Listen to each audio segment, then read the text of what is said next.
আমি যে তোমাকে কতটা ভালোবাসি সেটা তোমাকে কখনোই বোঝাতে পারবো না। আমি তোমাকে মৃত্যুর আগ পর্যন্ত ভালোবাসবো। এটা কোনো সাময়িক অনুভূতি না, এটা আমার জীবনের শেষ সীমা পর্যন্ত টিকে থাকার প্রতিজ্ঞা। আমি তোমার মায়ায় মৃত্যুর আগ পর্যন্ত আসক্ত থাকবো, কারণ তোমার মায়া শুধু ভালোবাসা না, এটা আমার নিঃশ্বাস, আমার অভ্যাস, আমার প্রতিদিনের বেঁচে থাকার কারণ। এই মায়া কখনোই ফুরাবে না। সময় বদলাবে, মানুষ বদলাবে, পরিস্থিতি বদলাবে, কিন্তু তোমার প্রতি আমার অনুভূতি একটুও কমবে না।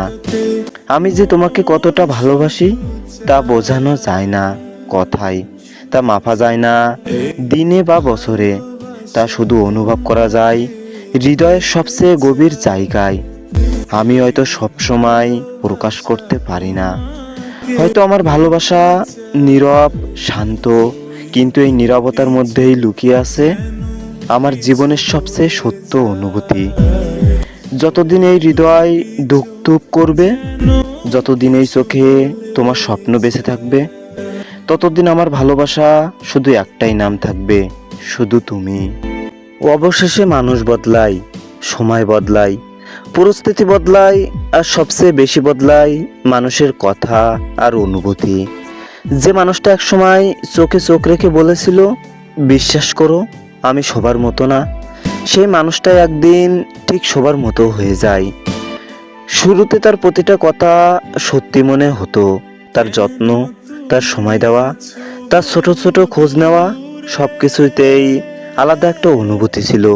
মনে হতো এই মানুষটাও হয়তো সত্যি অন্যরকম, এই মানুষটা কখনোই বদলাবে না, কখনোই ছেড়ে যাবে না। কিন্তু ধীরে ধীরে সব কিছু বদলাতে শুরু করে, কথা কমে যায়, আগ্রহ হারিয়ে যায়। যে মানুষটা এক সময় না বললেও বুঝে যেত, সেই এখন বুঝতে চায় না। সবচেয়ে কষ্টটা তখনই লাগে যখন বুঝতে পারো যাকে তুমি সবচেয়ে বেশি বিশ্বাস করেছিলে সেই তোমাকে ভুল প্রমাণ করে দিয়েছে। পৃথিবীর সবচেয়ে বড় আফসোসের বিষয় কি জানেন? এই মহাবিশ্বে আমরা সবকিছুই মাপতে শিখেছি, কিন্তু মানুষের ভেতরে শূন্যতা মাপার কোনো অস্ত্র আজ পর্যন্ত তৈরি হয়নি। আমরা যখন পথে চলি তখন কারোর জীর্ণ পোশাক দেখে খুব সহজেই বলে দিতে পারি মানুষটি অভাবী। কারোর মলিন মুখ কিংবা শুষ্ক ঠোঁট দেখলে আমাদের বুঝতে দেরি হয় না যে জঠরের জ্বালা তাকে কতটা দগ্ধ করেছে।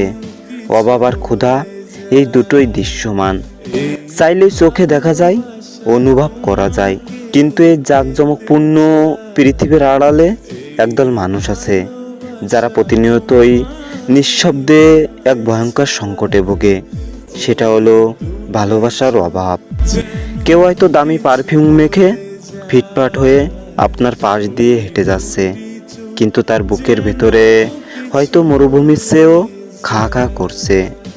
কেউ হয়তো উচ্চস্বরে হাঁটছে, অথচ সেই হাসির আড়ালে লুকিয়ে আছে এক সিলটে মায়া পাওয়ার তীব্র আকুতি।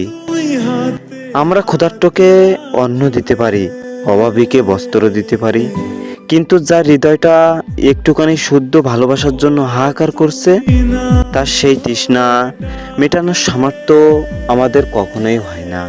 কবে তুমি হাতে হাত রাখবে?